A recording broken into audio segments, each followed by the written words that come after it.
오직 주의 사랑에 매여 찬양 들으시고 우리 강의 시작합니다. 오직 주의 사랑에 매여 내 영 기뻐 노래합니다. 이 소망의 언덕 기쁨의 땅에서 주께 사랑 드립니다. 주의 임재 안에 갇혀 내 영 기뻐 찬양합니다. 이 소명의 언덕 거룩한 땅에서 주께 경배드립니다. 주께서 주신 모든 은혜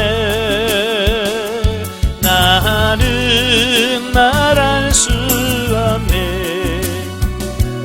내 영혼 즐거이 저 따르렵니다.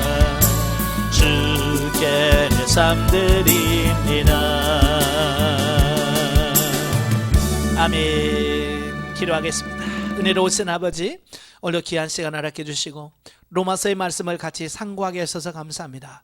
오늘 본문의 말씀을 통해서 정말 하나님의 뜻을 이해하고 깨달아지는 놀라운 역사가 있도록 도와주옵소서. 시종을 주님께 맡겨오며 예수님의 이름으로 감사하며 기도합나이다. 아멘. 예, 이 시간은 로마서 1장 보도록 합니다. 22페이지입니다.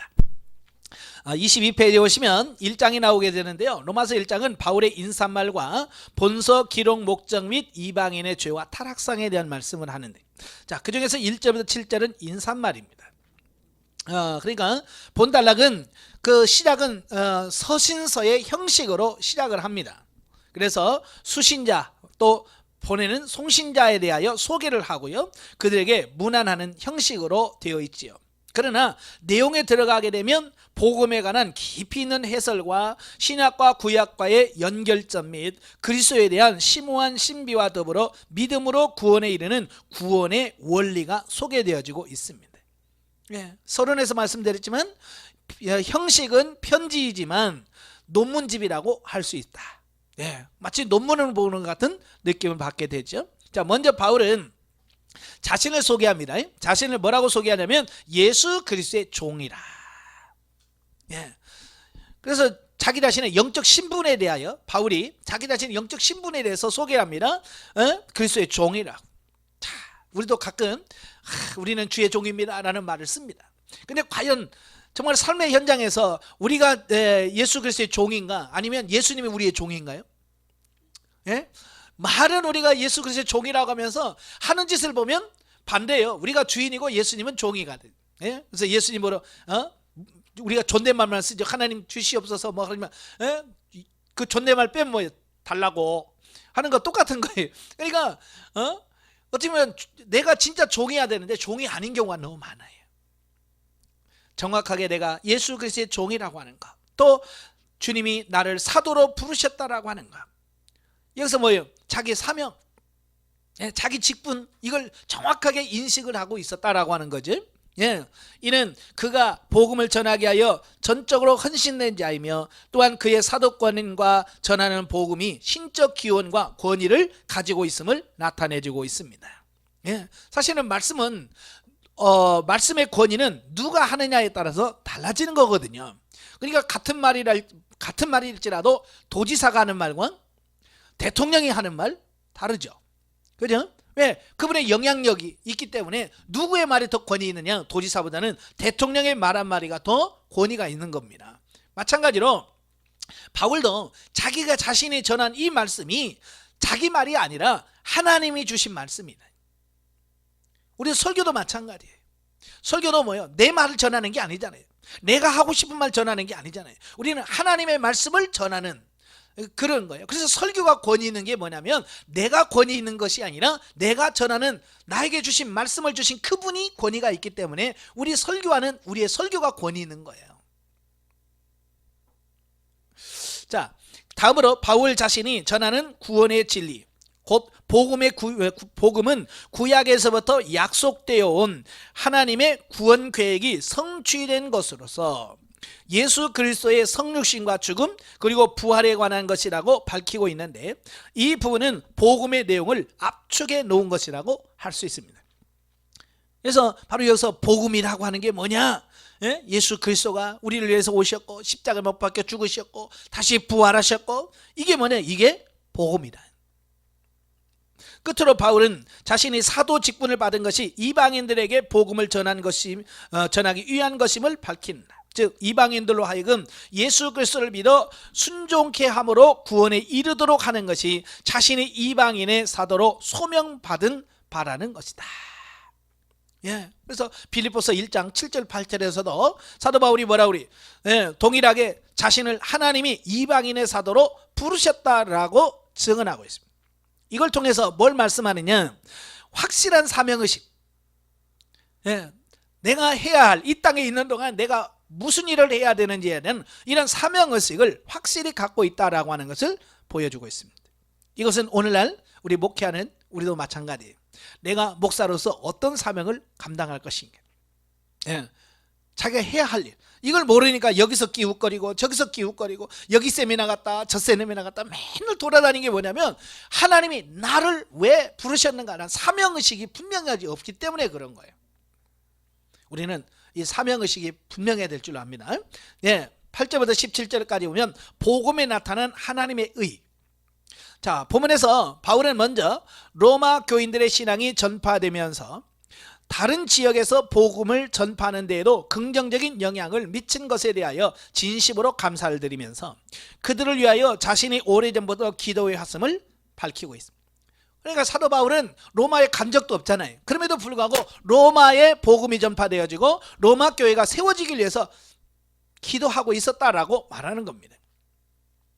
또 그리고 자신이 오래전부터 로마를 방문하기 원했던 바, 지금도 그 문제를 간절히 기도하고 있음을 밝히고 있는데, 사도 바울이 그토록 로마 방문을 간절히 원했던 이유는 바울이 그들에게 신령한 은사를 나눠주기 원했고요, 또 피차 안위를 얻고 그들로 하여금 신앙의 열매를 맺게 하고자 했기 때문이었다라고 하는 겁니다. 그러니까 사도 바울이 그 로마로 가고 싶어 했던 것은 어떤 육신적인 목적이어서가 아니었다는 겁니다.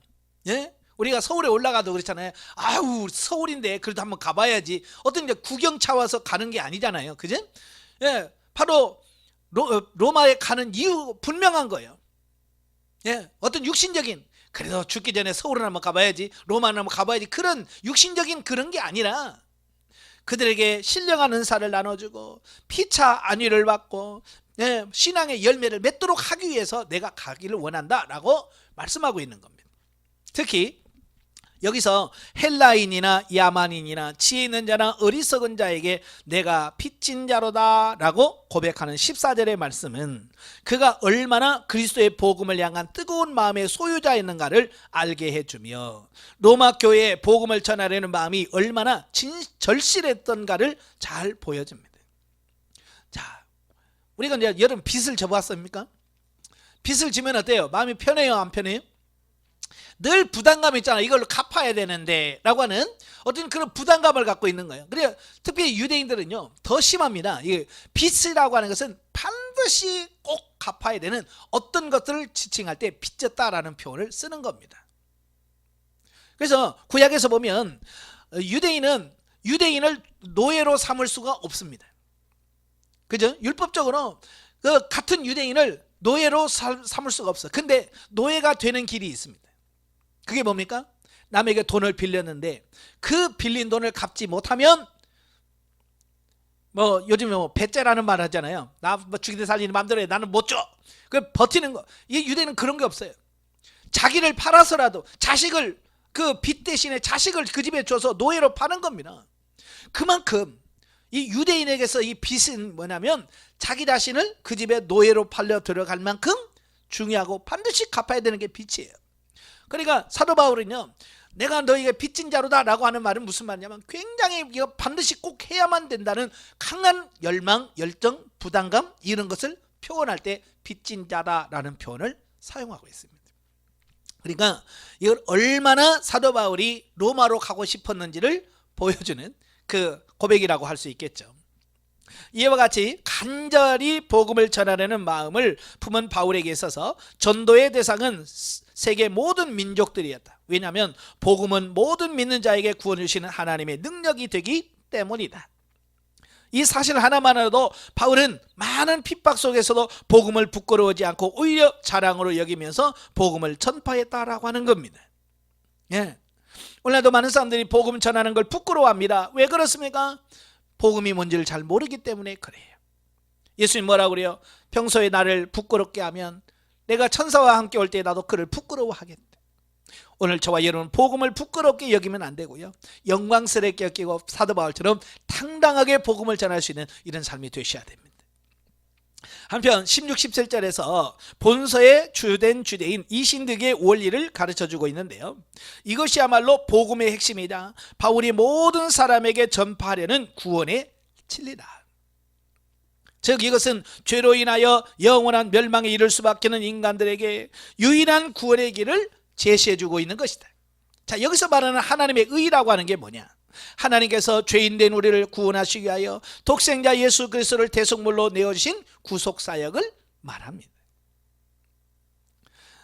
이러한 대속사역은 하나님이 인간을 구원하시기 위해서 자발적인 은혜로서 우리들에게 제시하신 것이며, 이것을 믿음으로 죄로 인하여 도저히 의에 이룰 수 없는 인간이 하나님 앞에서 값없이 의롭다 칭함을 받게 되는 것이다.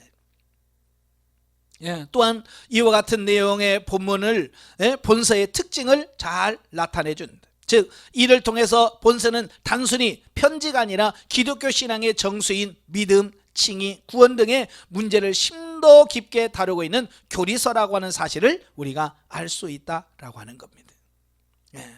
그래서 여기서 사도 바울이 여기서 우리가 의를 이룬다고 하는 것은 우리가 이룬 것이 아니라 하나님이 이룬 의라는 뜻에서 하나님의 의라고 칭한다라고 하는 겁니다.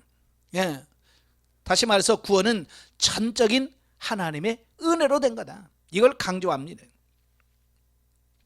18절부터 32절까지면 이방인의 죄와 형벌에 대한 말씀을 합니다. 보면은 이신득의 원리를 설명했던 그 앞달람과 달리 인간의 타락한 본성과 죄의 상태를 자세하게 설명을 해주고 있습니다. 그 이유는 인간이 더 이상 창조 때의 온전한 상태를 회복하지 못할 정도로 죄에 빠져 있음을 강조하여 믿음으로 하나님께 의롭다 여김을 받지 않으면 도저히 구원에 이를 수 없는 현실적인 비극을 설명하기 위해서다라고 하는 겁니다. 자, 우리가 인문과정 할 때에 우리가 우리 인간론을 배울 때 그러잖아요. 창조 때의 창조 시의 인간, 타락 후의 인간, 다시 예수 그리스도를 통해서 구원받은 후에 인간, 이렇게 세 가지 인간에 대한 이야기를 드렸어요. 예, 그러니까 창조시의 인간은요 완벽한 존재잖아요. 그래서 죄도 없고 온전하게 하나님과 동행할 수 있는 어떤 그런 부분이에요. 그러나 3장에 들어가서 그 뱀의 유혹을 받아서 하나님께서 먹지 말라고 하는 선악과를 따먹음으로 말미암아서 하나님께서 창조해놨던 그 형상이, 하나님의 형상이 무너지게 되고 깨져버리는 겁니다. 자, 그래서 우리 인간은 이 스스로의 힘으로는 구원에 이를 수 없게 됩니다. 그래서 하나님께서 어떻게 해요? 직접적으로 우리의 인간의 구원론에 개입하셔서 예수님께서 십자가에 못 박혀 죽으시고 그걸 이루어 놓으신 구원을 우리가 믿음으로써 우리가 구원에 이룰 수 있도록 만드시는, 자, 이런 부분들을 보게 됩니다. 그런데 그 인간의 타락이 그냥 어느 정도 타락이 아니라 완전한 타락. 예, 어떤 분이 그래요. 인간은 불량품이라고. 제가 그랬어요. 인간은 불량품이 아니라 이건 폐품이다. 불량품은 고쳐서라도 쓸 수 있죠. 근데 폐품은 이건 아예 고쳐 쓸 수 없는 망가져버린 상태를 말하는 겁니다. 우리는 인간은 고쳐서 쓸 수 있는 부분이 없어요. 완전한 타락이에요. 그래서 사도 바울이 전적 타락, 전적 부패, 그걸 강조하는 이유가 바로 거기 있거든요. 우린 조금 고쳐 쓸 수 있는 존재가 아니에요. 그래서 본문에서는 유대인의 죄를 논하기에 앞서서 이방 세계에 범람하는 다양한 죄와 그로 인한 타락상이 서술되어 있는데요, 하나님이 피조 세계를 통하여 자신을 충분히 계시하셨음에도 그것을 외면하고 도리어 경배의 대상을 우상으로 바꾼 종교적 사악함.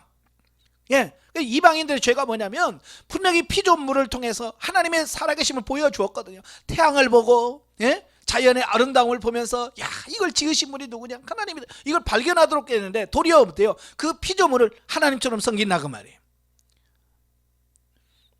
이게 종교적 사악함이에요. 그 다음에 도덕적 방종으로 인하여 성적인 타락, 동성애라든지 이걸 하나님께서 명하지 않는 이런 죄들을 저지르는 죄, 또 완고함으로 저지르는 모든 죄악들을 대한 언급을 한 후에 하나님을 외면하고 철저하게 죄 가운데 거하는 인간들에게 내린 하나님의 심판은 죄악된 상태로 그대로 내버려 두시는 것이었다. 이걸 육이라 그래요. 하나님께서 그냥 내버려 두는 겁니다. 이것은 인간에 대한 하나님의 또 다른 측면에서의 저주이며 형벌인 것이다. 이처럼 죄로 뭉쳐있는 인간의 본성을 적나라하게 증거해주고 있는 본문은 우리로 하여금 구원에 관한 온전한 이해에 관심을 갖게 해준다라는 겁니다. 그러니까 우리가 무슨 병을 앓고 있는지를 알고 내가 얼마나 심각한지를 알아야 내가 약을 먹든지 치료하든지 그럽니다. 그지? 근데 아프긴 아픈데 이게 무슨 병인지 얼마나 심각한지를 깨닫지 못하면 사람들이 치료하려고 그래요, 안 하려고 그래요? 아이, 그다 나가지겠지 뭐. 이러면서 적극적으로 치료를 안 해요. 바로 이런 것처럼 내가 얼마나 중한 죄인, 그지? 우리가 얼마나 중한 죄인인지를 알아야 하나님 앞에 주님 나를 구원하소서라고 하나님께 매달릴 수 있다라고 하는 어떤 그런 부분인 거죠. 자, 영적이해 보겠습니다. 본문에서 바울은 자신을 예수 그리스도의 종이라고 칭하였다. 종은 자신의 주관대로 사는 것이 아니라 전적으로 주인의 명령에 순종하며 사는 것이다. 바울이 자신을 그리스도의 종이라 칭한 것은 복음의 능력을 체험했기 때문에 가능한 것이다. 사도 바울은 복음의 능력으로 변화되어 신령과 진정으로 하나님을 섬기는 자가 되었고 하나님께서 그를 친히 복음의 증인으로 삼으셨다라고 하는 겁니다.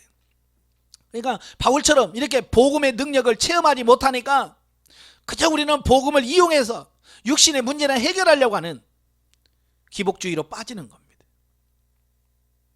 아시겠죠? 그래서 우리가 이런 복음의 능력을 정확하게 우리 영혼을 살리시고 변화시키시는 하나님의 뜻이구나, 이걸 알아야 우리가 어떤 육신적인 기대라든지 기복주의에 빠지지 않고 정말로 성경에서 말하는 진리, 사람의 영혼을 구원하는 데 초점을 맞출 수 있다는 거예요. 복음을 누리는 경험은 하나님의 복음이 능력이 역사하심으로 인하여 영적인 성장과 더불어 그 체험도 깊다. 믿음의 초보 단계에서는 영원한 생명을 얻었다는 기쁨으로 기뻐하다가 진리로 성장하는 것과 말씀대로 살아서 신령한 열매를 맺는 것 때문에 기뻐할 수 있는 차원으로 발전하게 된다는 것을 보여줍니다. 우리 사람도 그랬잖아요. 성장하면서 누려지는 게 달라요. 10대가 누려지는 거, 20대가 누려지는 것 차원이 달라요. 그죠? 마찬가지로 우리도 영적으로 성장하면 성장할수록 영적으로 누려지는 부분이 달라질 수밖에 없다는 겁니다. 그래서 제가 늘 그러죠. 성장하고 성숙해야 된다. 성장 성숙해야만 하나님께서 주신 이 영적인 세계를 맛보고 누릴 수 있습니다. 2장으로 가죠. 2장은 전 인류의 타락과 심판의 보편성, 재강조 및 유대인의 타락상에 대한 말씀을 합니다. 1절에서 16절 하나님의 심판 원리에 대해서 설명을 하는데요. 자, 앞부분에서 이방인의 사악함과 방종과 완고함에 빠져 있음을 언급한 바울은 이제 로마서 2장 1절에서 3장 8절까지는 스스로 하나님의 선민됨을 자부하는 유대인들도 역시 죄를 지었으며 심판에서 죄될 수 없다라고 하는 것을 논하고 있습니다. 유대인들은요, 자기들만 특별한 선민이고, 그렇기 때문에 자기들은 심판받지 않고 자기들은 구원받을 거라고만 생각하는 겁니다. 하나님의 심판을 의식하지 않은 거예요. 그런데 사도 바울은 아니야, 유대인이고 뭐고 다 없어. 모든 사람이 죄인이기 때문에 뭐요? 하나님의 심판은 피할 수 없다, 그 얘기를 하고 있는 겁니다. 오늘도 마찬가지예요. 목사라고 하나님의 심판 피합니까? 못 피합니다. 직분 가지고 피하는 게 아니에요. 모든 사람이 죄인이기 때문에 하나님의 심판을 피할 수 있는 자는 없습니다. 자, 본문도 바울은 하나님께서 죄된 인간을 심판하시는 원칙에 대하여 서술하는데요, 하나님께서는 그들이 행한 대로 심판하신다는 사실. 하나님의 심판 기준은 구약이나 신약이나 말세나 똑같습니다. 심판의 기준은 항상 행한 대로 심판하겠다. 또 이방인들 뿐만 아니라 자신은 그러한 죄목에 대하여 해당되지 않는다고 자신하고 있던 유대인들 역시 하나님 앞에서 동일한 심판을 받게 됨을 밝힌다. 그러니까 유대인들은 심판 얘기하면 아이고 그건 이방인들이라 해당되는 거지 우리하고는 상관없어 라고 생각하는데, 사도 바울은 아니야, 너희도 해당돼. 하나님의 심판에 피할 자는 없다, 이걸 지금 강조하고 있는 겁니다. 특히 이들은 자신의 죄는 깨달지 못하고 다른 사람들에게만 정죄하게 급급했으며 회개의 기회를 주시기 위하여 인내하시는 하나님을 멸시하는 죄를 더하였다라고 하는 것은 봅니다. 여러분, 하나님의 징계가 없다고 해서 우리가 죄가 없다라고 하는 뜻은 절대로 아닙니다. 죄는 여전히 죄라고 하는 것을 인식하시고 범죄하지 않도록 노력해야 된다. 이게 징계가 없다고 해서 방심하면 안 됩니다. 오늘날은요, 어지간한 죄를 지어도 하나님께서는 어때요? 침묵하셔요.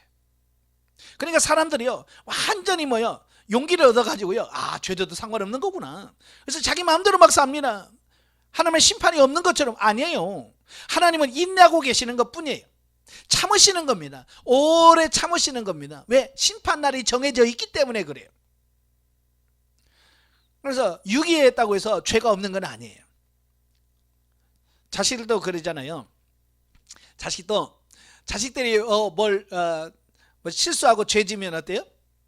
부모들이 매를 들잖아요. 그죠? 근데 포기한 자식은요 매 안 듭니다.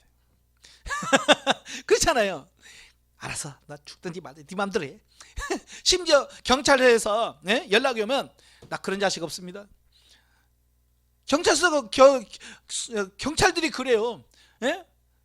그 애들이 범죄하잖아요. 그래서 경찰에 붙잡혀서 그 부모한테 연락이 간대요. 그러면 뭐라 그래요? 난 그런 자식 없습니다. 그런데 부모가 아무 말 안 한다고 그게 죄가 없는 건 아니잖아요. 그래서 어찌 보면 내가 잘못했을 때 하나님부터 혼나는 게, 그죠? 징계를 받는 것이 내가 하나님의 아들이다라고 하는 증명이 되는 거야. 그래서 히브리서 뭐라고 그래? 징계가 없는 자식은 사생자다. 우리가 징계를 받는다는 것은 내가 하나님의 자녀가 됐다라고 하는 증거다. 그냥 이걸 말씀해 주고 있잖아요. 징계 없다고 좋아하면 안 됩니다. 한편 바울이 지금까지 이방인들의 죄악에 대해서만 지적했으므로 스스로 경건되다 여기던 유대인들은 매우 흡족했을 것이다. 그죠? 이방인들의 죄를 지니까 그렇지. 그런데 사도 바울이 이제는 바꾸어서 유대인들도 역시 너희도 죄인이다 라고 말합니다. 그러나 본문에서는 유대인들에게도 그 화살이 돌려짐으로 그들의 교만을 깨트리고 있다. 왜냐하면 이방인들은 율법 없이 범죄하여 심판에 이르렀으나 유대인들은 율법을 알면서도 범죄하였은즉 그 율법으로 심판을 받게 되기 때문이다 라고 말씀해 주고 있습니다. 그러니까 이방인들은 율법이었으니까 몰라서 죄 짓는다고 칩시다. 그리고 유대인들은 뭐예요? 하나님께서 율법을 분명히 줬음에도 불구하고 못 지켜. 누구 죄가 큽니까? 몰라서 짓는 게 큽니까? 알고도 짓는 게 큽니까? 알고서 짓는 죄가 크죠. 그러니까 더 큰 심판을 받게 된다는 거예요. 사실 하나님의 심판은 율법을 알므로써 해결되는 것이 아니라 그 율법을 이행함으로써 피할 수 있는 것이다. 그러나 율법을 하나도 거스름 없이 다 이행할 수 있는 자는 아무도 없으니 모두 다 하나님의 진노 아래 놓일 수밖에 없는 것이다. 그래서 율법으로는 구원을 받을 수 없다는 거예요. 왜? 다 지킬 수 있는 사람이 없어요. 만약에 율법으로 구원받을 수 있다면 굳이 예수님 오실 필요가 없어요. 왜? 율법 지키고도 구원받아. 길이 있기 때문에. 그 예수님이 왜 이 땅에 오셨냐? 율법으로 구원받을 사람이 한 사람도 없다는 거예요. 그래서 예수님이 오셔야만 된다는 것을 말씀해 주고 있는 겁니다. 이와 같은 맥락에서 이방인들은 율법을 알지 못하는 탓에 죄를 범하였다고 핑계할 수 있을 것이다. 그죠? 난 몰랐어요 라고 할 수 있죠. 그러나 성경은 일반 계시를 통해서 율법이 없던 이방인들도 하나님을 알 수 있었기 때문에 그들은 자신의 양심으로 자신의 행위를 판단하게 될 것이라고 말씀합니다. 그죠? 모든 피조물과 자연 속에 하나님의 살아계심을 증명하는 증거들이 많아요. 예. 어떻게 하나님 없이 이 모든 것이 창조가 됐겠습니까? 진화론에서는 그냥 아메바가 이렇게 성장해서 번식을 하고 막 게다가 진화를 해서 파충류가 되고 그게 또 해서 영장류가 되고 그 영장류가 또 변해서 사람이 됐다 이렇게 가르칩니다. 그게 가능합니까? 예, 가능하지 않죠. 그들은 하나님이 창조했다는 걸 알면서도 고의적으로 하나님 믿기 싫으니까 그런 이론들을 가지고 거부하는 겁니다.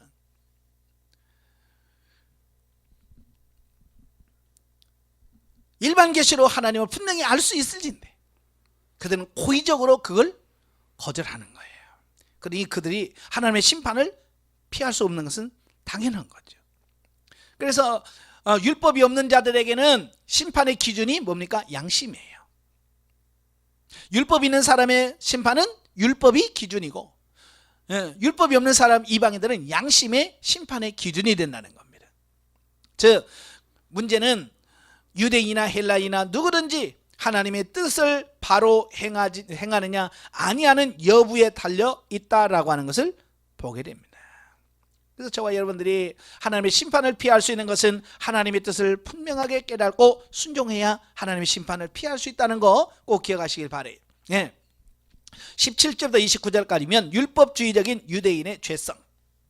자, 앞단락에서 그 하나님의 공의로우신 심판은 차별 없이 이루어진다는 사실을 말씀한 바울은 본문에서 율법을 완벽하게 지키지 못하면서 자신은 율법을 수여받은 선민이기 때문에 당연히 구원에 이를 수 있다는 우월감에 빠져 있는 유대인들의 교만함과 외식적인 행동과 잘못된 구원관을 예를 들어가면서 통렬히 비판하고 있습니다. 첫째, 율법을 지닌 유대인들은 그 스스로가 율법을 알고 있다는 교만된 생각으로 율법을 가르쳤으나 실상 그들은 율법의 근본 정신을 간과했다라고 하는 겁니다. 그러니까 율법을 소유해야 한 것이 구원이 아니에요. 아시겠죠? 말씀을 많이 얼마나 알고 있느냐 중요한 게 아니에요. 내가 그렇게 사느냐 그 부분이라는 거예요.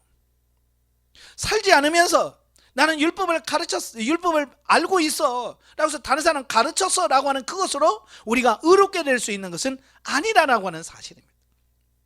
그러니까 목회자가 정말 신경 써야 될 게 바로 이런 부분들이에요. 나 신학 공부해서 나 목회자야 성경 잘 알아 라고 하는 게 중요한 것이 아니라 내가 그렇게 사느냐, 살지 않으면 의미가 하나도 없는 거예요. 아시겠죠?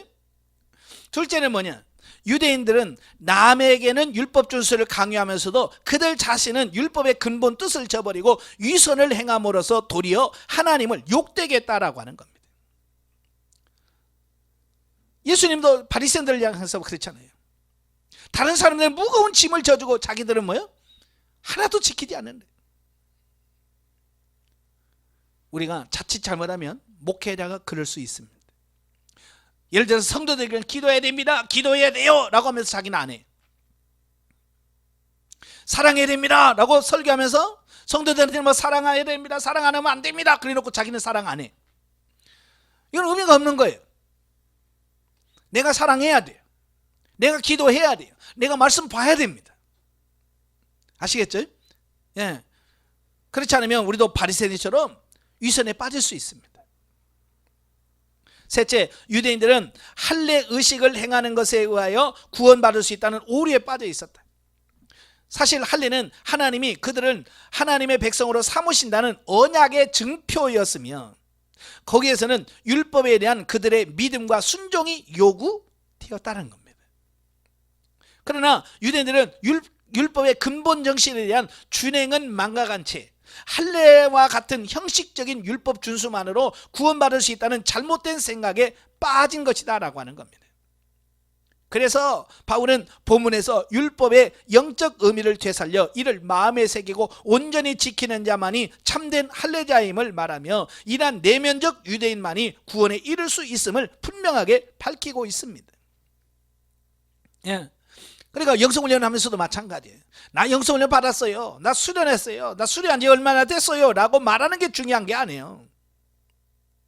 배운 것을 실천하고 그렇게 순종하고 그렇게 사라져야만 참된 영성인이 되는 거지. 삶은 없고 나 그거 언제 배웠어요 라고 하는 것은 영성인이 된 건 아니에요. 마치 이스라엘 백성들은 살지 않으면서 나 할례 받았거든요, 그러니까 나는 구원 받습니다 라고 말하는 것과 다를 바가 뭐 있어요. 바울은 이러한 율법의 수여가 유대인들에게 더욱 무거운 책임을 부여했다는 점을 지적한다. 즉 비록 유대인이라 할지라도 율법을 지키는 한에서만 하나님 앞에서 유익이 있다는 것이에요. 그래서 율법을 어기는 유대인은 율법 없는 이방인들보다 나을 것이 없다라고 하는 공박입니다. 예. 그래서 우리가 목사요 라고 하는 자부심 가는 거 중요합니다. 그러나 삶을 통해서 평신도만도 못하다고 한다면 의미가 없어요. 그죠? 예. 내가 평신도보다 훨씬 더 하나님의 말씀을 잘 순종하고 살아갈 때 의미가 있는 거지. 평신도 못한 목회자가 얼마나 많습니까? 그죠? 평신도 못한 장로들이 얼마나 많습니까? 정신을 차려야 돼. 자, 영적에 보겠습니다. 우리는 말씀의 잣대를 자신에게 적용하기보다는 남에게 적용함으로써 타인을 비판하기가 쉽다. 영적으로 성장한 자들은요, 언행에 있어서 타인에게 본이 되는 삶을 살아야 한다. 먼저는 하나님께 인정받을 수 있도록 거룩한 삶이 영혼 깊은 곳에서부터 배어나와야 한다는 것을 말씀해 준다. 여러분, 거울은 다른 사람을 보라고 준 게 아니고요, 나를 보라고 있는 거예요. 그죠? 근데 우리는 거울 가지고 상대방을 보면서 야, 너 봐봐, 너 봐, 너 보고 너 봐. 그래서 자꾸 상대방의 너 봐, 네 모습이 어떤가라고 자꾸 거울을 상대방만 보여. 그게 아니고 거울은 나를 봐야죠. 성경도 나를 볼 수 있는 삶이 되셔야 돼. 2절부터 우리들이 영적으로 성장할수록 말씀에 불순종했을 때 삶 속에서 하나님의 징계를 구체적으로 경험하게 된다는 것을 보여줍니다. 적당히 믿고 육신이 편하게 신앙생활하며 불순종하는 것을 구차하게 변명하는 것은 하나님의 인내를 멸시하는 행위며 하나님의 진노를 쌓아가고 있는 행위다. 그러니까 잘못한 것 있으면 빨리 회개하고 하나님 잘못했습니다 라고 회개하는 것이 우리가 사는 길이에요. 예? 근데 우리는 어때요? 버팅겨. 회개라 그래도 뭐 회개할 게 뭐 있다고 못 튕깁니다. 그래서 더 큰 하나님의 징계와 심판을 받게 된다는 걸 꼭 기억하시길 바라겠고요. 자, 3장은 전 인류의 전적 부패와 이신득의 원리에 대한 부분을 설명합니다. 자, 1절부터 8절 돼 보면 예상되는 유대인의 반론에 대한 말씀이에요. 그러니까 본문에서는 사도 바울이 그 2장에서 말씀을 전할 때 유대인들이라면 이런 반론을 제기할 만은 하다라고 하는 미리 알고, 예? 거기에 대하여 미리 질문을 하고 대답을 해주는 형식으로 내용을 끌어가고 있습니다. 예. 그러니까 유대인들에게서 나올 법한 반론에 대하여 언급함으로써 자신의 주장이 그릇되지 않았음을 명백하게 밝히고 있다. 먼저 유대인들이 제기할 수 있는 질문은 유대인이나 이방인과 동일하게 심판을 받는다면 선민으로서의 유대인의 특권이 무엇인가 라고 하는 질문이 있을 수 있다는 겁니다. 그죠? 예, 유대인들은 자기들은 선민이기 때문에 우리 심판 안 받아 라고 생각했는데 다 받아 라고 하니까 그래, 그럼 유대인의 특권이 뭐야? 라고 질문할 수 있다는 겁니다. 예, 그러니까 선민의식을 갖고 있는 유대인들에게서는 굉장히 이런 난감할 문제죠. 그래서 반가울 리가 없어. 사도 바울을 가는 곳마다 유대인이 싫어했던 이유가 뭐냐면 사도 바울은 유대인들이 싫어할 만한 말들만 한 거거든요. 예, 그러니까 특권층, 그러니까 유대인들은 자기들만의 선민의식은 뭐예요? 특권의식이거든요. 예, 자기들만 가지고 있는 그 특권의식을 가지고 있는데 사도 바울은 여지없이 그걸 깨트려 버리는 겁니다. 이에 바울은 유대인의 특권은 그들에게 우선적으로 하나님의 말씀이 주어진 것이라고 답변합니다. 예. 유대인의 특권이 뭐냐? 하나님이 먼저 너희들에게 하나님의 말씀을 주셨다. 이게 그 특권이다. 유대인의 특권이 이거다라고 질문하고 답을 하고 있는 거죠. 이러한 질문에서 파생되는 질문은 그들은 어떤 자들이 믿지 아니하면 어찌하리요? 그 믿지 아니함이 하나님의 믿부심을 패하겠느냐라는 물음을 다시 한번 합니다. 네. 이 말이 무슨 말이냐면 유대인이 율법을 바로 행하지 않음으로 그것이 그들에게 유익이 되지 못한 것처럼 어떤 자들이 불신앙한다면 그로 인해 하나님과 유대인 사이의 언약이 깨지는 것 아니냐라고 하는 겁니다. 그래서 이에 대한 바울은 그렇지 않다라고 대답합니다. 왜냐하면 하나님은 변치 않고 참되시기 때문에 인간이 불신앙한다 하더라도 하나님은 언약에 관하여 항상 신실하시다라고 하는 겁니다. 예. 그러니까 이런 거예요. 하나님의 언약, 하나님의 약속은 우리 사람이 믿든지 안 믿든지 상관없이 하나님의 말씀은 여전히 진리고 여전히 신실하시다. 그러니까 내가 안 믿으니까 뭐 하나님이 존재 없다? 아니란 말이에요. 그죠? 내가 하나님의 말씀을 이건 하나님의 말씀이 아니야 라고 아무리 부정한다고 해서 하나님의 말씀이 부정해지는 게 아니에요.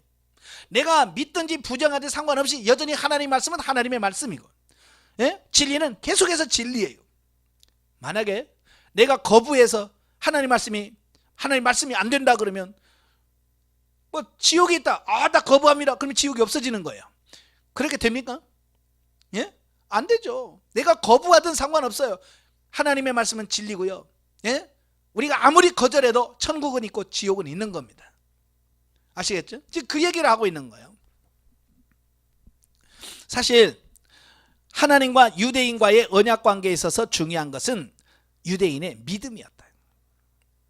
그러한 그들의 질문에서 나타나듯이 어떤 자들은 하나님의 약속과 율법에 대하여 불신앙하였기 때문에 믿부신 하나님의 신실한 유대인에 대해서는 신실하게 축복의 약속을 이행하셨고, 그렇지 못한 자들은 징계하신 것이다. 이것이 곧 하나님의 의를 드러낸 것이다. 다시 말하면 이런 거예요. 하나님은 자신이 말씀한 대로 행한 대로 갚은다고 그랬잖아요. 그죠? 그래서 하나님의 말씀에 대하여 신실한 자들에게는 축복을 주고 하나님 말씀에 대해서 불순종하는 자들에게는 거기에 따른 징계를 하심으로써 하나님의 의를 나타내셨다라고 하는 겁니다. 즉 우리의 순종의 여부에 따라서, 예, 말씀에 대한 순종의 여부를 떠나서 하나님께서 역사하시고 하나님 말씀대로 역사하신다. 이게 뭐냐? 그게 하나님의 의다 라고 말씀하고 있는 거예요. 자, 다음에 예상되는 유대인의 두 번째 궤변을 언급하고 있습니다. 자, 첫째는 우리의 불의가 하나님의 의를 드러냈다면 하나님께서 우리의 불의에 대한 진노하시는 것은 공평치 못한 것이 아니냐라고 하는 궤변입니다. 심지어 이들은 선을 드러나기 위하여 오히려 악을 더 행해야 한다라고까지 말합니다. 그러나 세상의 심판권을 지니신 하나님께서 불의에 대해서 징계하시는 것은 하나님의 공의에 의한 당연한 결과임이 바울에 의하여 설파되었다. 자, 이게 무슨 말이냐면 우리가 불의할수록 하나님의 영광이, 의가 드러난다. 근데 왜 하나님의 의가 드러났는데, 우리 죄 때문에 하나님의 의가 드러났는데 왜 우리가 심판받아야 되냐? 그 얘기예요. 지금은 쏙 들어갔습니다마는 그 유다 복음서가 발견이 됐죠. 예, 유다 복음서가 발견돼서 한참 동안 논란이 됐습니다.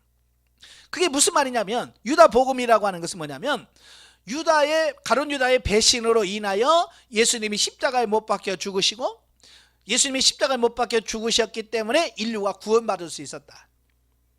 그러니까 가룟 유다는 배신자가 아니고 우리 인간을 구원하는 데 혁혁한 공을 세운 자다. 자, 맞습니까? 틀립니까? 예? 논리적으로는 맞지요. 그죠? 논리적으로 맞는 것처럼 보여. 그러나 그렇지 않아요.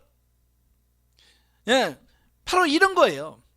가룟 유다가 예수님을 배반함으로 인하여 예수님이 십자가에 못 박혀 죽으셨다 할지라도 그 공을 세운 가룟 유다 때문에 그가 구원받는다? 아니란 말이에요. 그가 하나님 예수 그리스도를 파는 그 죄로 인하여 그는 영원히 심판받을 수밖에 없는 겁니다. 바로 유대인들은 지금 그와 같은 억지를 부리는 겁니다. 하나님은 공의의 하나님이시기 때문에 그건 사실이 아니다라고 말씀하고 있는 거예요.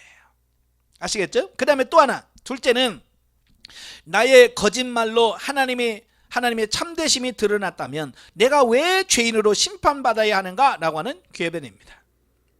예, 내가 거짓말해서 하나님의 의가 드러났는데 왜 내가 심판받아야 되냐? 예? 자, 그 얘기예요. 그러나 바울은 이러한 주장은 그 자신의 불의를 드러내고 정죄받을 수밖에 받는 이유밖에 안 된다. 이처럼 바울은요, 각종 불의를 행하면서도 자신의 행위를 정당화하려는 자신들의 위선과 거짓을 낱낱이 지적함으로써 다시금 본서의 주제로 되돌아가는데, 그것은 곧 그 누구도 행위로서는 구원을 얻을 수 없고 오직 그리스도를 믿는 믿음으로서만 구원을 얻을 수 있다는 진리다. 그러니까 이런 거야. 죄를 지었으면 내가 잘못했다, 미안해라, 이래야 되는데, 예를 들어서 있어요. 다른 사람을 폭행했어요. 예, 그래서 경찰서 가서 왜 폭행했냐? 그러니까 아니 내가 그냥 주먹 휘둘렀는데 걔가 맞았어요. 내 잘못이 아니에요. 거기 있는 걔가 잘못이에요. 이게 정당화 됩니까? 그래서 경찰이 그랬어? 네가 주먹 휘둘렀는데 거기 있었네, 맞았네. 그 맞은 사람이 잘못이네? 그러겠어요? 아니잖아요. 똑같은 거예요. 우리가 나를 아무리 변명하고 뭘 해도 안 통합니다. 그러니까 하나님 앞에서는 궤변 늘어난다고 되는 게 아니라 회개하고 주님 앞에 왔을 때 그 믿음과 회개를 통해서 우리가 구원을 얻을 수 있는 거다. 자, 그 얘기를 하고 있는 겁니다. 자, 9절부터 20절까지 보면 본래적 죄인으로서의 인간. 자, 본문에서 바울은 구약을 인용하여서 모든 인간의 죄인됨을 자세히 설명하고 있습니다. 이는 마치 구약이란 법조문을 이용하여 법정에서 논구하는 검사의 선언과 같은 것으로서 이에 나타나는 인간의 죄는 뭐냐? 크게 네 가지예요. 예. 사도 바울이 지금 지적하고 있는 죄가 크게 네 가지인데, 첫째는 뭐냐면 하나님을 찾지 않고 인정하지 않는 죄된 마음과 생각이 죄다. 둘째로 속임수와 저주를 일삼는 언어 생활. 세 번째로 피 흘림과 파멸을 일삼는 죄된 행위. 넷째로 하나님을 두려워하지 않는 교만함이요 요약됩니다. 우리가 법정에 가면 검사가 이 사람의 죄목은 이런 죄, 이런 죄 해서 징역 10년에 처할 것을 처해줬으면 좋겠습니다 라고 하잖아요. 마치 그와 같은 거예요. 사도 바울이 그 사람들의 죄를, 제목을 낱낱이 탁탁 정리해 놓습니다. 네 가지. 예.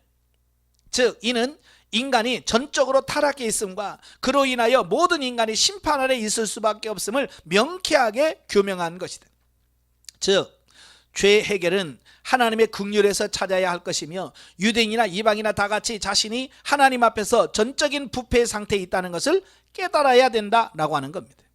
그러니까 자기 자신이 얼마나 큰 죄인인가를 인식했을 때 회개할까 나오는 겁니다. 그러니까 자기가 얼마나 큰 실수를 했는지를 모르면 잘못했다는 시인이 안 나오는 거죠. 특히 유대인들은 그들의 타락으로 인하여 자신들이 특권으로 생각하고 있는 율법이 결코 자신들에게 유익을 주지 못한다는 점을 인식해야 한다는 것이 바울의 교훈이다. 네. 유대인은 자꾸 자기들은 선민이고 하나님의 백성이고 아브라함의 자손이기 때문에 자기들은 심판을 받지 않고 구원받을 거라고 자꾸 그 특권의식을 내세우는 겁니다. 예, 우리도 특권의식을 내려놓으셔야 됩니다. 예, 목사이기 때문에 하나님의 심판을 피한다? 그런 거 없습니다. 어찌 보면 더 큰 심판을 받겠대요. 왜? 목사로서 하나님 말씀에 대해서 더 많이 알고 더 많이 깨달았기 때문에 어찌면 더 큰 심판이 있는 겁니다. 그래서 우리가 정신을 바짝 차려야 되는 이유예요. 한편 19절부터 20절에 보면 지금까지 전개된 인간의 죄악의 보편성에 대한 결론이며 동시에 본서의 주제가 되는 이신득의 원리의 서두로서 바울은 로마서 1장 17절에서 말한 복음의 진수에 대하여 21절 이하에 다시 한번 언급을 하는데요. 이를 위하여 먼저 19절 20절에서 율법의 한계를 분명하게 규정짓고 있는 것입니다. 이것은 율법으로는 의에 이르지 못한다는 것과 율법의 역할은 단지 죄를 깨닫게 하는 데 있음에 대한 설명이나 라고 하는 겁니다. 자, 여기서 우리가 이제 한 가지 기억해야 될 것은, 우리가 보통 죄를 지었다라고 말할 때 그 죄라고 하는 것은, 죄는 두 가지예요, 크게. 첫째가 뭐냐면 도덕적이고 윤리적인 죄가 있습니다. 예, 보통 보면 우리가 간음하고 도둑질하고 사기치고 폭행하고, 이걸 도덕적 윤리적인 죄라고 말할 수 있어요. 그러면 영적인 죄가 있습니다. 영적인 죄는 뭡니까?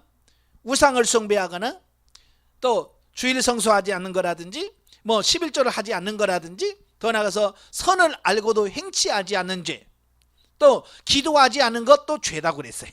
이걸 영적인 죄라고 말씀할 수 있어요. 사람들은 이 영적인 죄보다 도덕적인 죄를 크게 봅니다. 그죠? 그래서 당신은 죄인입니다 그러면 내가 누굴 죽이기를 했어, 사기를 쳤어, 이렇게 말합니다. 왜? 사람들은 보통 도덕적이고 윤리적인 죄가 훨씬 더 크다고 생각하기 때문에 그래요. 그러나 하나님은요, 그것도 죄지만 그것보다 영적인 죄를 더 크게 보신다라고 하는 것을 보게 됩니다. 아시겠죠? 그러니까 우리는 살인죄나 이런 거 지을 이유가 있어요, 없어요? 없지요. 직접적으로 사람을 죽이지는 않을 거예요. 근데 예수님이 뭐라고 그랬어요? 너가 형제를 미워하면 이미 너는 살인죄다. 그러니까 우리는 살인하지 않는 사람이 있어요, 없어요? 아무도 없어요. 이건 영적인 죄예요. 이걸 하나님 믿지 않는 사람한테 그렇게 얘기해봐요. 사람 미워하면 너는 이미 살인하는 거다, 라고 얘기하면 뭐라고 할까요? 야, 그러면 그게 무슨 죄냐? 그리고 따질 거예요. 왜? 그들은 도덕적인 죄만 죄라고 인식하기 때문에 그런 거예요. 그러나 성경은 도덕적인 죄보다 영적인 죄를 더 크게 보신다라고 하는 겁니다.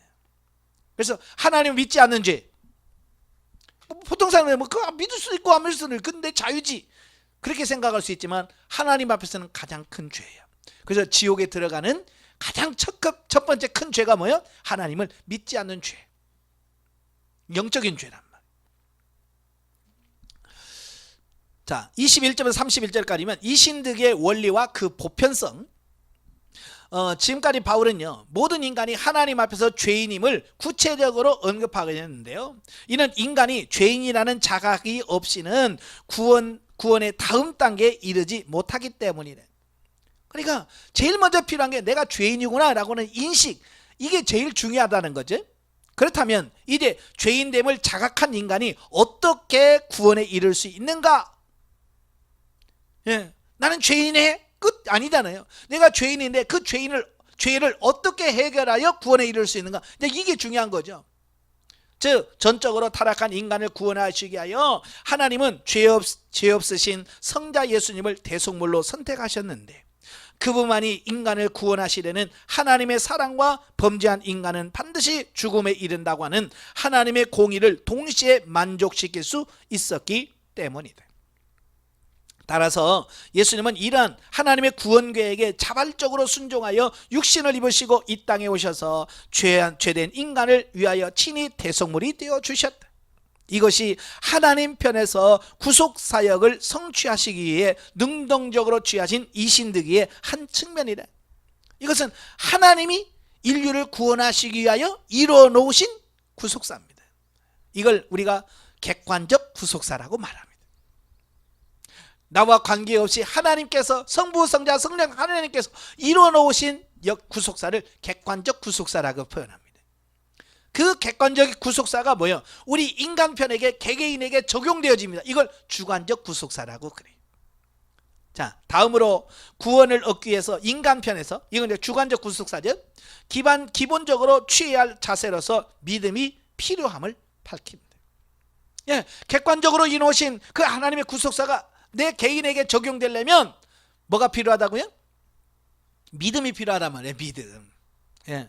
믿음이 필요함.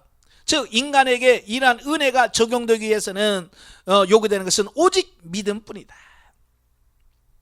이는 십자가에 대신 피 흘려 죽으신 예수님을 믿기만 하면 하나님께서 법적으로 의롭다 칭함을 얻게 된다는 구원에 있어서 인간에게 적용되는 수동적인 측면을 보여준다 나오는 겁니다.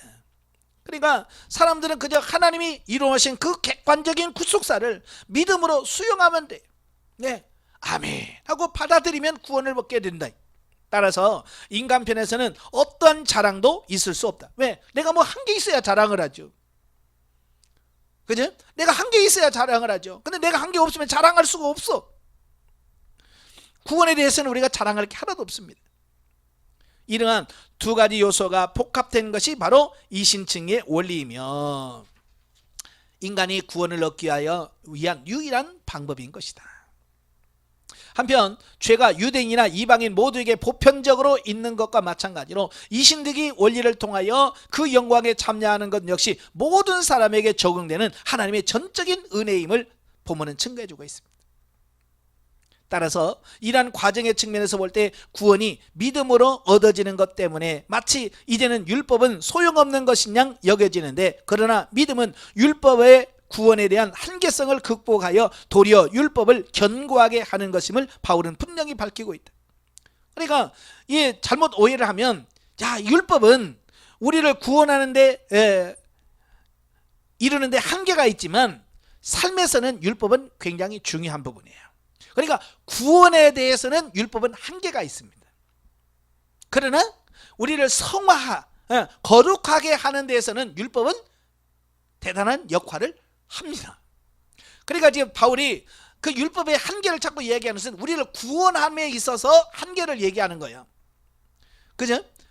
많은 사람들이 아예 율법 자체를 거부해 버린단 말이에요. 그래서 그 행위에서 삶에서 율법을 거부함으로 말미암아서 살지 않으니까 성화가 이루어지지 않는데, 그래서 그 부분을 지금 여기서 말씀해 주고 있어요. 이상에서 보듯이 그리스도의 속죄 사역은 인류의 죄 문제를 근원적으로 해결한 객관적인 구원 사역이다.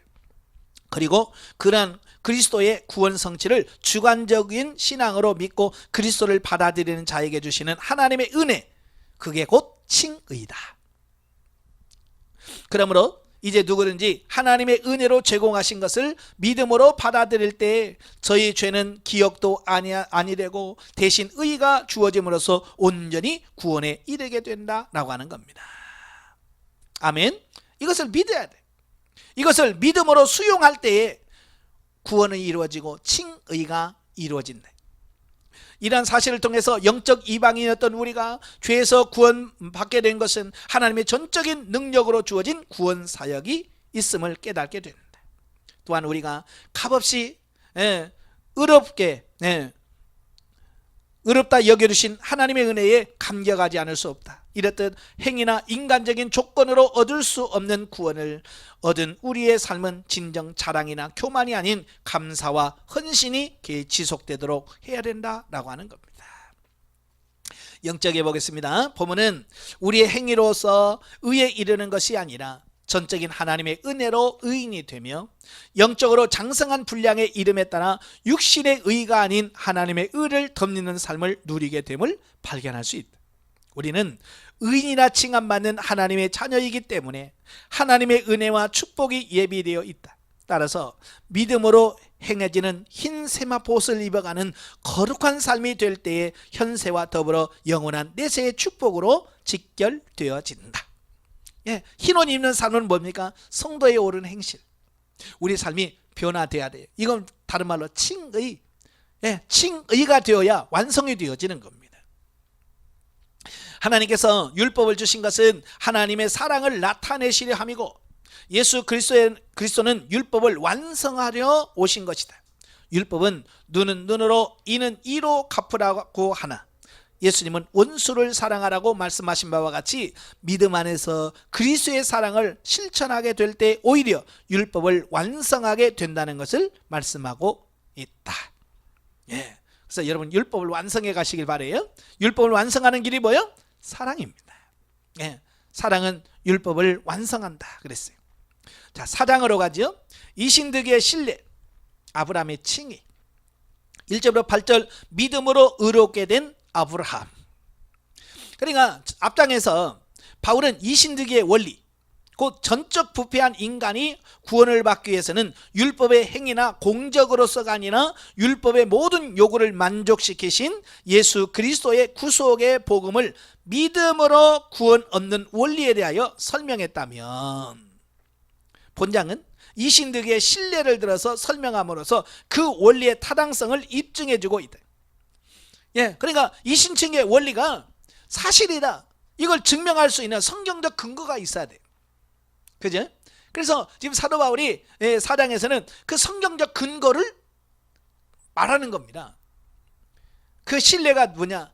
바로 아브라함이 칭의를 받은, 하나님의 의롭다함을 받은 그것을 예를 들고 있는 겁니다.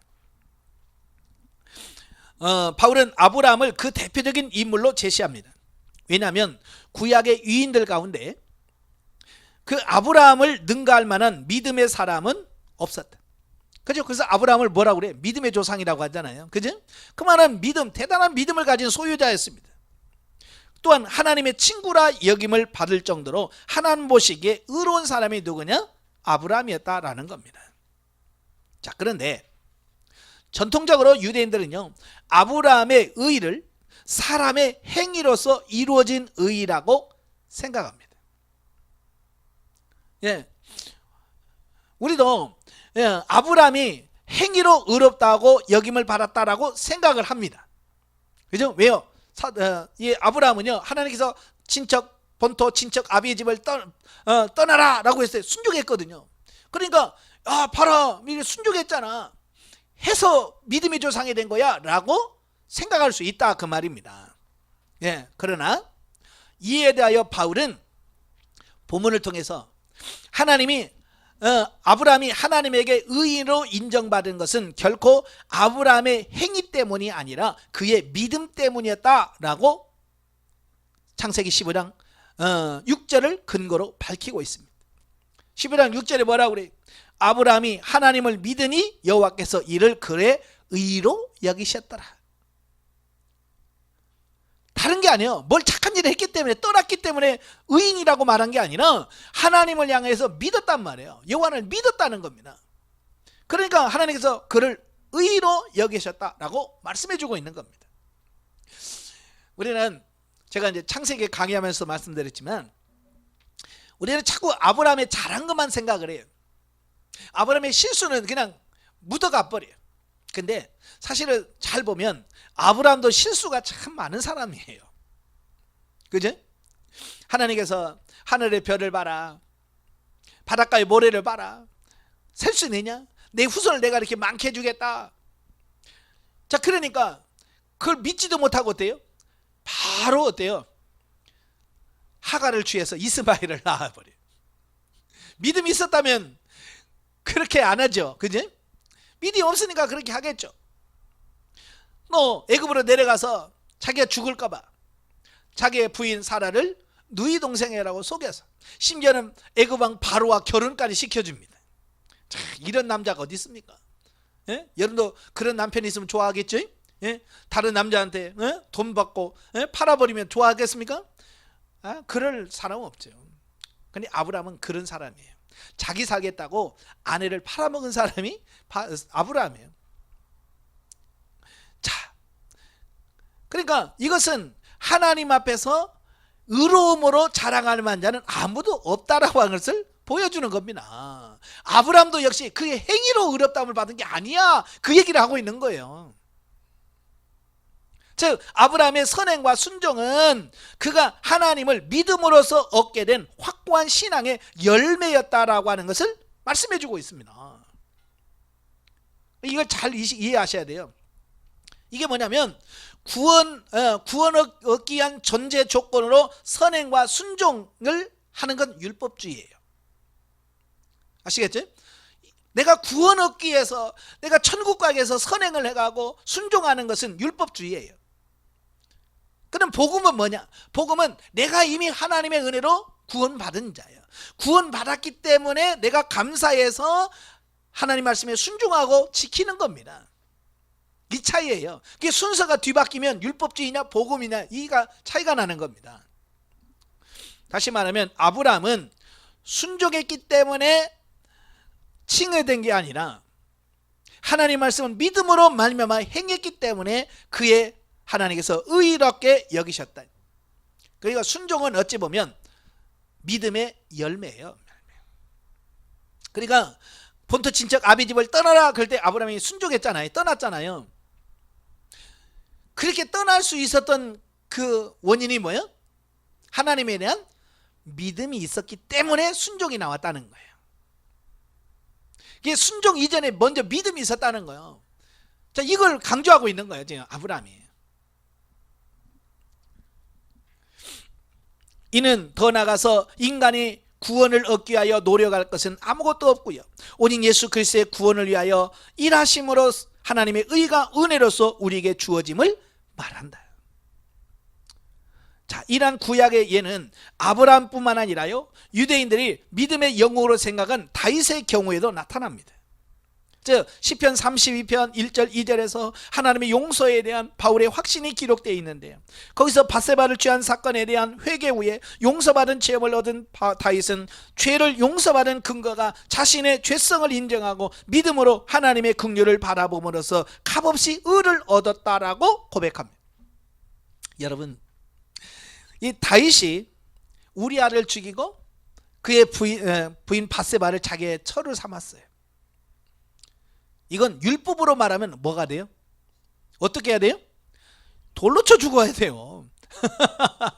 다윗의 행위는요, 율법으로 하면 돌에 맞아 죽어야 돼요. 그러나 그가 회개하고 하나님께 나왔을 때 어떻게 해요? 용서를 받게 되고 그의 후손을 통하여 어때요? 성전이 건축이 되어지고, 예? 예수 그리스도가 탄생하는 복을 주셨어요. 자, 이걸 얘기하고 있는 거예요, 지금.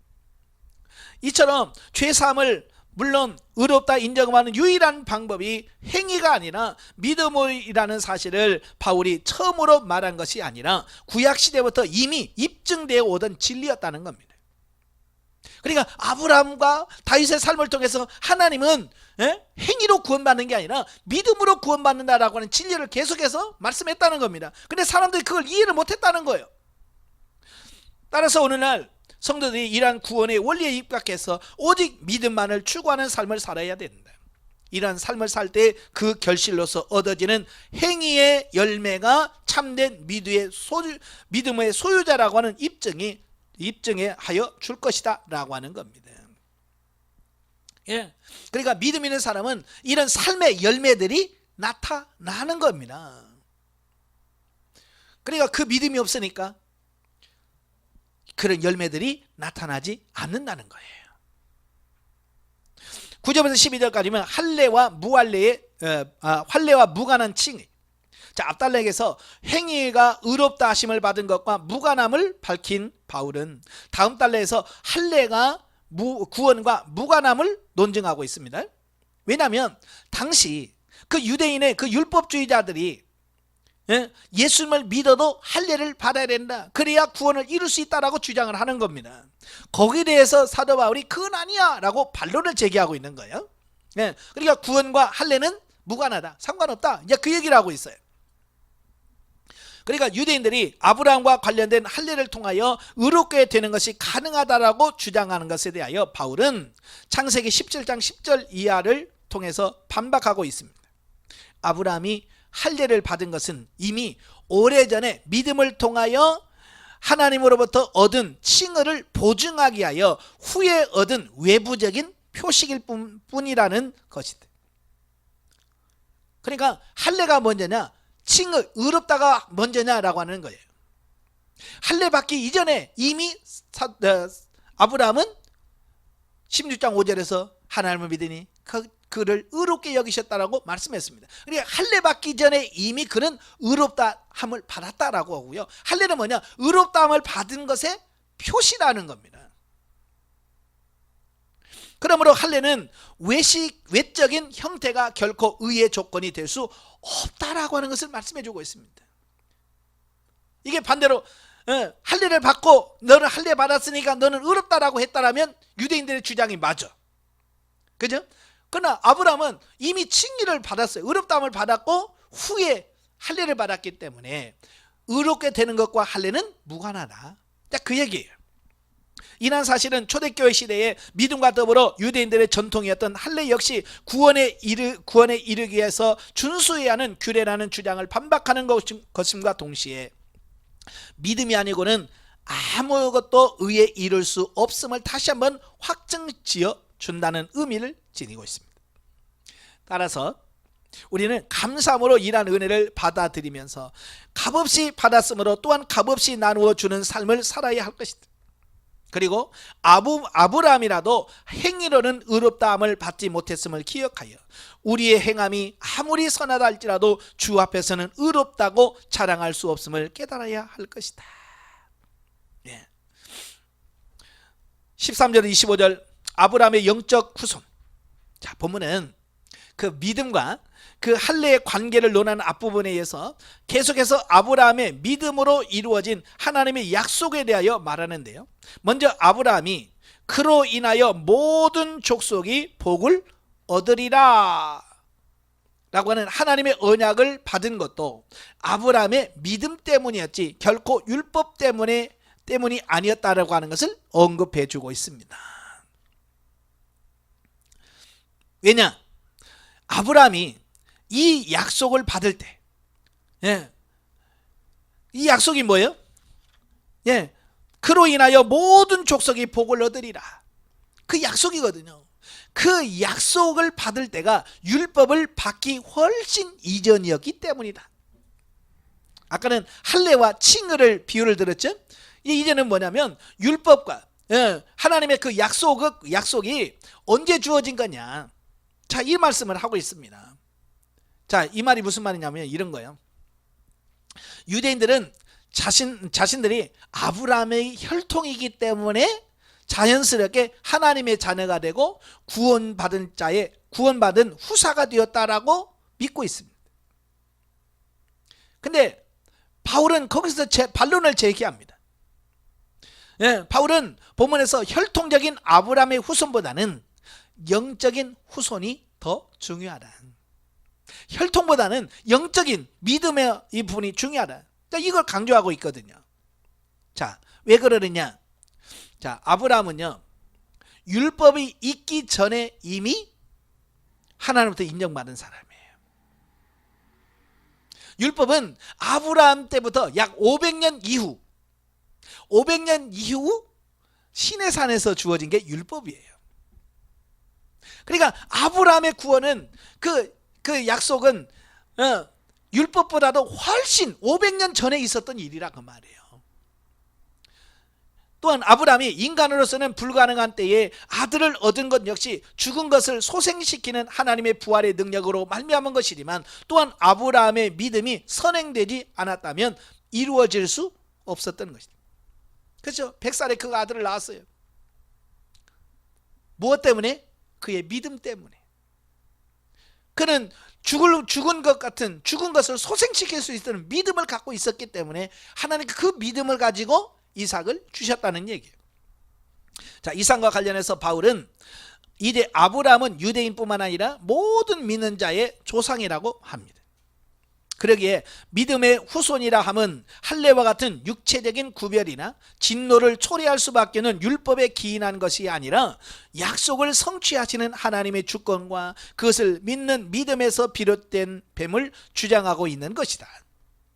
바울은 이런 하나님의 언약과 주권이 인류의 죄를 대신해 죽었으나 그들의 칭의를 위하여 다시 살아나신 예수님을 믿는 아브라함의 영적 자손된 모든 자손들에게 적용되는 것이라고 결론을 짓고 있고요. 저와 여러분도 믿음으로 아브라함의 자손이 된다. 영적 예보죠. 아브라함이 하나님께 행함으로 의롭다함을 받은 것이 아니었다. 현실에 비추어서 바랄 수 없는 중에 바라고 믿음으로 하나님의 명령에 순종했기 때문이다. 하나님께서 모리아산에 이삭을 바치라고 했을 때 하나님은 앞으로의 일에 대해서는 모르지만 100세의 아들을 주시겠다고 약속하시고 이루셨던 그 하나님을 신뢰하고 나아갔을 때 그 믿음이 하나님께 인정받았던 것이다. 그죠? 믿음이 이삭도 제물로 바칠 수 있게 만든 거예요.